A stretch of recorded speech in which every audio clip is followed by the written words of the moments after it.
میرے نبی پاک علیہ السلام کے غلام حضرت طارق بن عبداللہ رضی اللہ تعالیٰ عنہ فرماتے کلمہ پڑھنے سے پہلے ایک دفعہ ہمارا سارا قبیلہ تجارت کے لیے نکلا تھا، اور اس وقت منظر یہ ہوتا تھا کہ ہم اپنی عورتوں کو بھی ساتھ لے جاتے تھے۔ 6 مہینے سفر کرنا ہوتا تھا، اونٹ گھوڑے ہم بیچا کرتے تھے، عورتیں بھی ساتھ رہتی، کھاتے بھی پکاتے بھی۔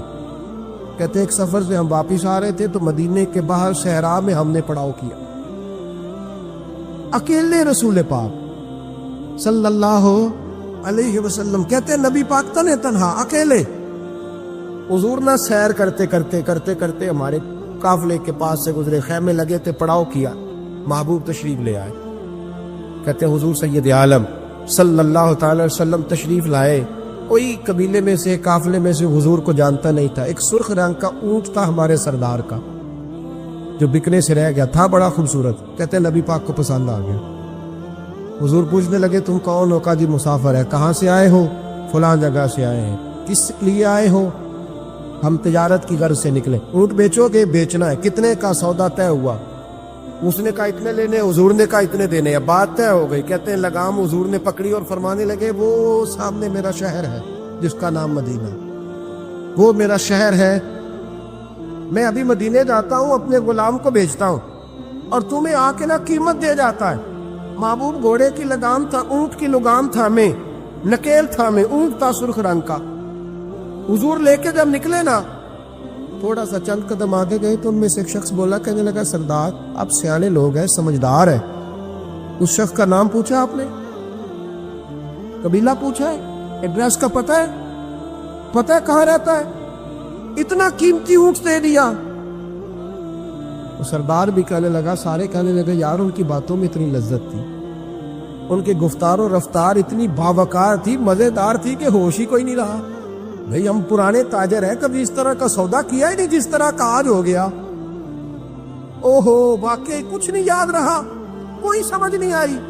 وہ ابھی نظر آ رہے، ایک آدمی دوڑ کے جاؤ، دوڑ کے، اور جا کر کے نا ان سے کہو بڑی جائز بات ہے، وہ ناراض بھی نہیں ہوں گے۔ ان سے ایک شخص کہو کہ بھئی اونٹ دے جاؤ، پیسے لے آنا اور اپنا مال لے جانا، دوڑ کے جاؤ۔ ایک شخص دوڑنے لگا تو سردار کی بیوی خیمے کے اندر تھی، پردے کے پیچھے سے بولی، کہنے لگی خبردار کوئی پیچھے نہ جائے، اگر پیسے مل گئے تو ٹھیک ہے، نہ ملے تو میں دے دوں، کوئی پیچھے نہ، کوئی نہ جائے پیچھے۔ سردار کہنے لگا تو جانتی ہے؟ کہنے لگی نہیں۔ کہا گارنٹی کیوں دے رہی ہے؟ تو کہنے لگی تم نے ان کا چہرہ نہیں دیکھا؟ تم تو سودے کر رہے تھے، میں پردے کے پیچھے سے دیکھ رہی تھی۔ پیر مہر علی شاہ صاحب کو کسی نے کہا تھا نبی پاک کا حلیہ بیان کرے، بتائیں حضور کے کان مبارک کیسے تھے، آنکھیں کیسی تھی، ناک مبارک کیسی تھی، بینی مبارک کیسی تھی۔ تو پیر مہر علی شاہ صاحب کہنے لگے کوئی مثل نہیں ڈھولن دی، کہنے لگے مجھ سے نہیں بیان ہوتا حضور کا حلیہ، کوئی مثل نہیں ڈھولن دی، تو چپ کر مہر علی، ایتھے جا نہیں بولن دی، بس کر، تو بیان کر سکتا ہے اتنی طاقت؟ اعلیٰ حضرت نے کہا لم یاتی نذیر کپی ناظرن مثلے تو نشد، پیدا جانا۔ کہا حضور مثال تو تب آپ کی بنے گی نا، کوئی آپ کی طرح کا پیدا تو ہوگا، تبھی مثال بنے گی، تو جب ہوا ہی نہیں تو مثال کیسے بنے گی؟ کہنے لگی کوئی نہ جائے، نہ پیسے آئے تو میں دے دوں گی، میں تو پردے کے پیچھے سے دیکھ رہی تھی، ان کے چہرے کا وقار دیکھا، ان کی آنکھوں کی روشنی دیکھی، ان کے لفظوں کا حسن دیکھا۔ تم 50 باتیں کرتے تھے، وہ ایک جواب دیتے، اور گنے چنے لفظ بولتے تھے، ان کی سادگی کا وقار دیکھا۔ جانے دو، نہ پیسے آئے تو میں دوں گی۔ کہتے حضور گئے، تھوڑی دیر کے بعد ایک کالے رنگ کا حبشی غلام آیا، پیسے بھی پکڑے اور اپنی چادر میں نا کھجورے باندھ کے تو پیچھے ڈالی ہوئی، اور دیہاتی لوگ پیچھے نہیں ڈال لیتے، کھجورے ڈال کے پیچھے۔ کہتے ہیں وہ آئے اور ان کی نہانے کا انداز بھی بڑا نرالا تھا۔ کہتے ہیں وہ جھومتے جھومتے اللہ کا ذکر کرتے، اللہ الصمد کرتے پہنچ گئے، اور آگے کہنے لگے تم سے میرے نبی نے اونٹ خریدا؟ تم سے؟ ہم سے خریدا ہے۔ کہنے لگے یہ تمہارے پیسے؟ اور پھر چادر کھول کے صحرا پہ بچھا دی، کہنے لگے یہ تمہارے پیسے، اور کھجورے کھاؤ، میرے نبی نے تحفہ بھیجا ہے، کھاؤ، حضور نے تحفہ بھیجا ہے۔ تو وہ سردار کی بیوی اونٹ ہٹا کے کہنے لگی وہ کالے رنگ کے اکشی گلاب انہیں کھجوریں کھلا، اور مجھے اس عزت والی ماں کا نام بتا جس کے گھر میں ایسا لال پیدا ہوا، انہیں کھجوریں کھلا، اور مجھے اس عظمت والے باپ کا نام بتا جس کے گھر میں ایسا پھول کھلا ہے، وہ قبیلہ تو بتا تو صحیح، وہ کون تھے؟ 2 گھڑیاں رکے ہیں پر خوشبوئی پھیل گئی ہے، رنگ ہی بدل گیا، تار کوئی مثل نہ ڈھولن دی، تو چپ کر مہر علی ایتھے جا نہیں بولن دی۔ ایک روایت میری نظر سے گزری، اور کیا ہی انداز ہے، امام زرقانی نے لکھی، ایک صحابی ہیں حضرت ابو قرصافہ رضی اللہ تعالیٰ، حضرت ابو قرصافہ رضی اللہ تعالیٰ عنہ فرماتے میں چھوٹا تھا، میری اماں اور میری خالہ مجھے ساتھ لے گئی، میں نے کہا کہاں جانا ہے؟ کہنے لگے آؤ نبی پاک کا کلمہ پڑھنے جانا ہے، پڑھیے درود شریف صلی اللہ، سارے پڑھیے، پھر پڑھیے ایک دفعہ صلی اللہ تعالیٰ علیہ، حضور کا ذکر ہو تو فوراً درود پڑھنا چاہیے۔ نبی کریم علیہ السلام کی بارگاہ میں نا میری خالہ اور میری اماں دونوں مجھے ساتھ لے گئی کلمہ پڑھنے، کہتے ہیں جب ہم حضور کی بارگاہ میں پہنچے، کلمہ پڑھا، واپس آئے تو میری اماں اور میری خالہ آپس میں بات کرنے لگی، میری خالہ کہنے لگی تو نے دیکھا ہے ان کا بولنا کتنا مزیدار، میری خالہ کہنے لگی تو نے تو وہ دیکھا لیکن وہ جو غلام آیا تھا اس کے ساتھ ان کا رویہ کتنا پیارا تھا، تو نے دیکھا جب وہ کھانا کھا رہے تھے تو پہلا خیال انہوں نے ہمارا کیا، بار بار وہ ان کا ذکر کرتی، کہتے آپس میں حضور کی شانیں بیان کرتی، میری اماں بھی میری خالہ بھی۔ بالآخر بات لمبی ہو گئی تو میری اماں بولی، کہنے لگی بس کر، ہم کتنی عظمتیں بیان کریں گے، مجھے تو 3 باتیں سمجھ میں آئی ہیں۔ کتنی؟ 3 باتیں مجھے سمجھ میں آئی ہیں۔ کہا وہ کیا؟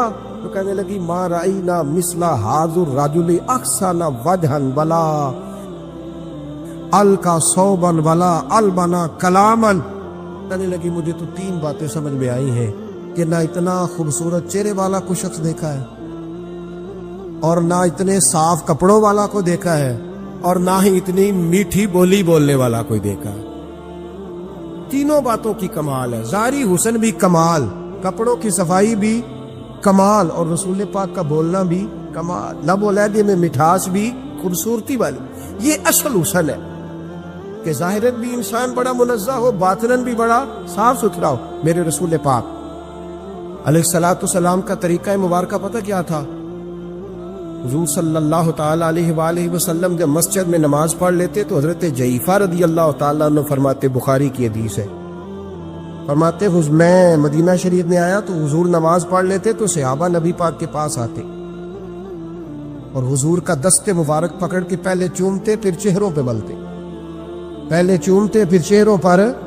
نبی پاک کے صحابہ حضور کے قدم بھی چوما کرتے، قدموں میں جھکا کرتے تھے۔ یہ تو بھائی اس وقت پتہ چلتا جب کسی سے پیار ہو جاتا، جب کسی بندے سے، میں اکثر مثال دیا کرتا ہوں اکثر کہ کسی کا بچہ پیشاب کرے تو کہہ آتی ہے، الٹی آتی ہے، لیکن اپنا بچہ بالوں میں بھی کر دیتا ہے، پھر کوئی کہہ نہیں آتی چونکہ اپنا ہے نا، پیار ہو گیا ہے نا۔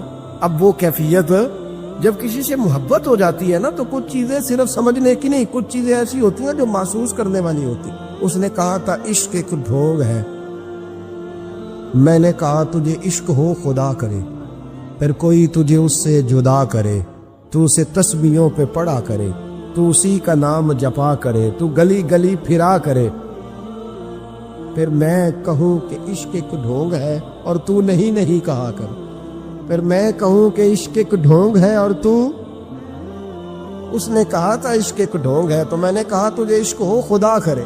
بھائی یاد رکھو جب انسان کو محبت ہوتی ہے تو پھر اس کے انداز بدل جاتے ہیں، اس کے طور طریقے تبدیل ہو جاتے ہیں۔ وہ میں اکثر ایک بات کہا کرتا ہوں، میں کہتا ہوں بچہ باہر سے برگر کھا کے آ جاتا ہے رات، اماں کہتی بیٹے روٹی کھا لو، کہنا دوسرا گوبھی پکائی میں نہیں کھانی، حالانکہ برگر ہے کھا آیا ہے، دور سے کھا آیا ہے، تو اماں اس کو کہتی ہے پھر میں سویاں نہ بنا دوں تھوڑی سی اپنے بیٹے کو، فٹافٹ چاول نہ تجھے ابال دوں، ساتھ میں باریک دال بنا دے، تو کہتا نہیں میری مرضی کا پکاتے نہیں، میں نے نہیں کھا۔ ایسے اب ابا جو ہے نا، ابا وہ اماں کو سمجھا رہا، کہتا چھڈ پر بھوک لگے گی تو آپ ہی کھا لے گا، تو نہ ایڈی ٹینشن ہے، ایمی پہ تینوں ستاندا ہے۔ اماں کیا کہتی ہے؟ کہتی نہیں مجھے نیند نہیں آ، کہ کھائے گا تو سکون آئے گا۔ اب اس کو آپ لاکھوں دلیلیں دیں کہ سیانا بیان ہے، بچہ نہیں ہے، 22 سال کا ہے، 24 سال کا، چھوڑ تو کیا کر رہی ہے؟ لیکن اماں کو کوئی سمجھا سکتا؟ کیوں نہیں سمجھا سکتا کہ اسے اپنے بیٹے سے پیار بڑھا؟ وہ کیا کرے، وہ مجبور ہے، اس کے دل کی کیفیت اس طرح کی ہے کہ کوئی دنیا کی طاقت اسے سمجھا سکتی؟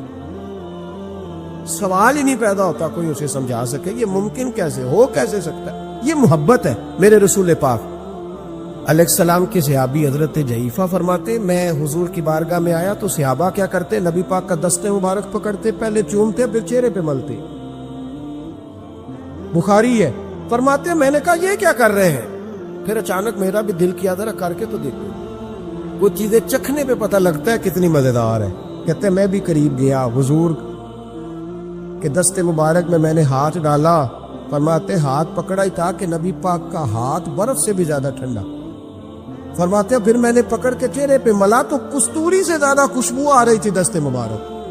فرماتے اب میرا چھوڑنے کو دل ہی نہیں کر رہا، اب میری طبیعت نہیں مان رہی تھی۔ میرے نبی کریم علیہ السلام اللہ کی دلیل ہیں، ہر پاکیزگی، ہر حسن، ہر کیف اللہ نے اپنے رسول کو عطا فرمایا۔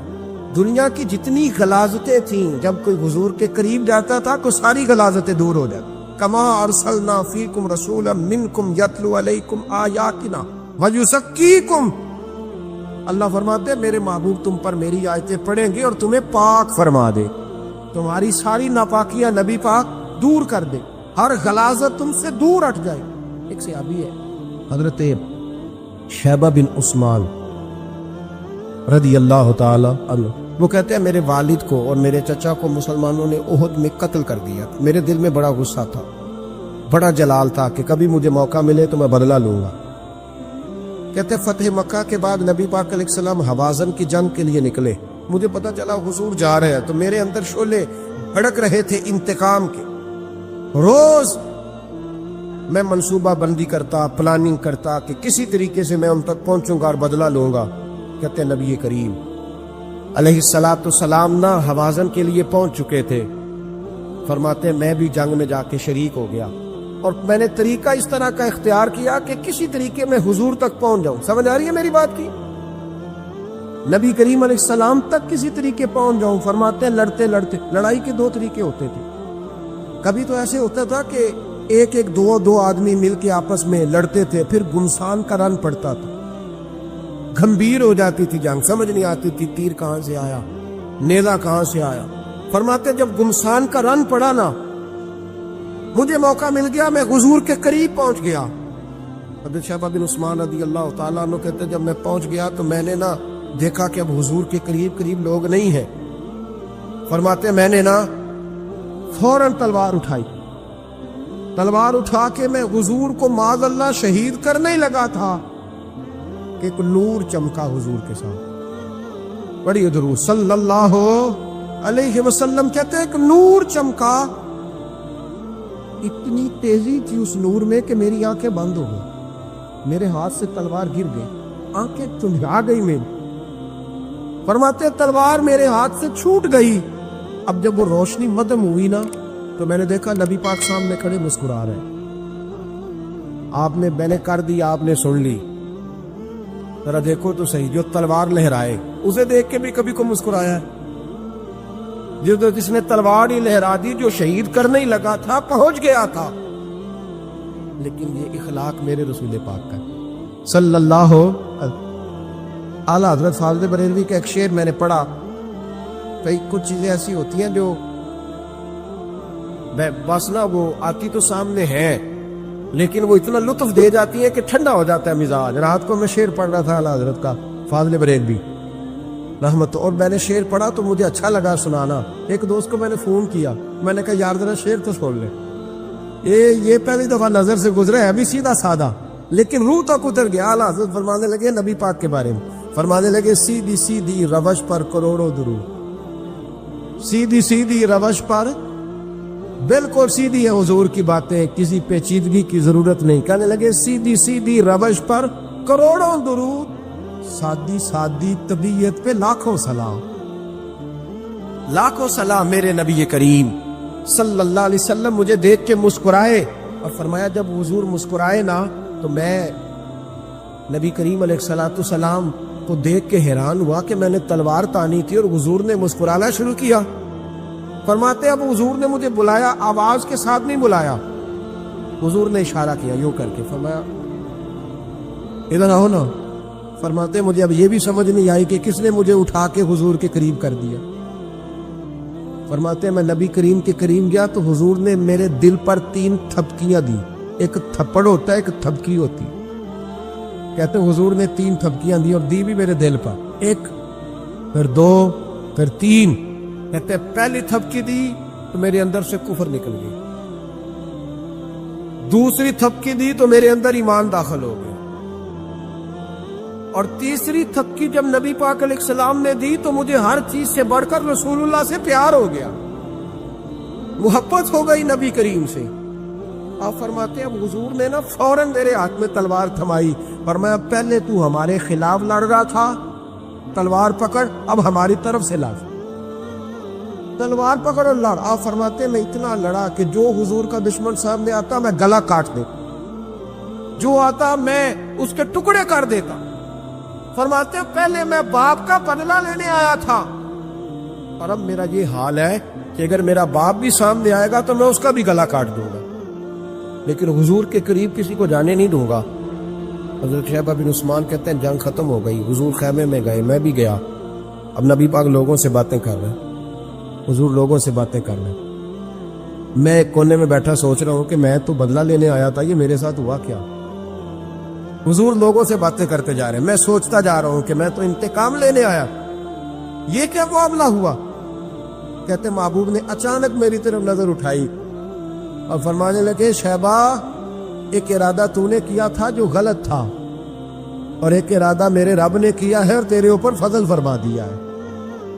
فرماتے حضور نے اب مجھ سے فرمایا کوئی خواہش ہو تو بتاؤ، مانگ لو کچھ مانگنا ہے تو.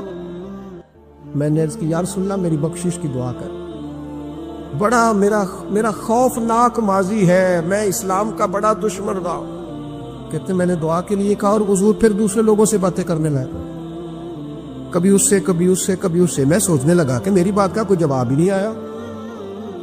جب 2-3 بار میں نے سوچا تو میرے کریم نے پھر توجہ میری جانب کی اور فرمایا تو نے بخشش کی دعا کا کہا تھا، میں نے سن لیا ہے، رب کریم نے تیری بخشش فرما دی ہے، اللہ نے تجھے بخش دیا ہے، تیری خطائیں رب کریم نے معاف کر دی. نبی پاک کے دست مبارک کی برکت میں آپ کو سینکڑوں لوگ دکھاتا ہوں، سینکڑوں لوگ، بڑے دعوے سے کہہ رہا ہوں، 2 4 5 نہیں، سینکڑوں لوگ انہوں نے پردیس جا کے محنت کی، کمائیاں کی، لیکن اپنے دیس میں مسجد بنائی تو لوگوں کو کہا کہ علامہ صاحب، قاری صاحب، پیر صاحب، میں پیسے سارے دوں گا پر میرا نام نہ لیں. میں نے کہا میں سینکڑوں لوگ دکھاتا ہوں، سینکڑوں لوگ محنت کی، جدوجہد کی، کوشش کی. یہ اسٹیج پہ بیٹھتے میری طرح کے وہ لوگ جو پیر صاحب، صوفی صاحب، علامہ صاحب ہوتے، لیکن میں سینکڑوں لوگوں کو جانتا ہوں جو محفل کا اشتہار اپنے ہاتھوں سے لگاتے، محفل والے دن جھاڑو بھی دیتے، لوگوں کو پیغام بھی دیتے. ان کا اشتہار پہ بھی نام کوئی نہیں، نقیب نے بھی نام نہیں لیا، وہ اسٹیج پہ بھی نہیں بیٹھے. لیکن جب محفل سج جاتی ہے، جب دنیا آ جاتی ہے، جب رسول پاک کا ذکر عروج پکڑتا ہے تو وہ دور کھڑے ہو کے کہہ رہے کتنی اچھی ہو گئی ہے میری محفل، کتنی اچھی ہو گئی ہے میری محفل. نہ کسی پیر نے نام لیا، نہ کسی مولوی نے لیا، نہ کسی نقیب نے لیا، نہ کسی نعت خواہ نے لیا، پر او میرے نبی کی محفلیں سجانے والوں، تمہارا نام کسی نے نہیں لیا، تمہاری فوٹو نہیں آئی، تمہارا اشتہار پہ نمبر نہیں لکھا گیا، اور جس رسول کے لیے تم نے یہ کام کیا اس نبی کو سارا ہی پتا ہے.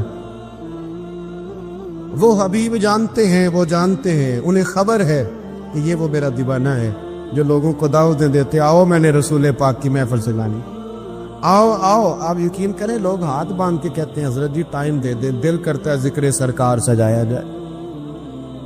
میرے بھائی یاد رکھو، فروغ محبت کی بات کرو، پیغام محبت کی بات کرو، محبت کی بولی بولو، محبت کا تذکرہ کرو، لوگوں کی اچھائیوں کا ذکر کرو، خوبیوں کا بیان کرو. چھوڑو چھوڑو نفرتیں، چھوڑو چھوڑو عداوتیں، آؤ واپس لوٹ آئیں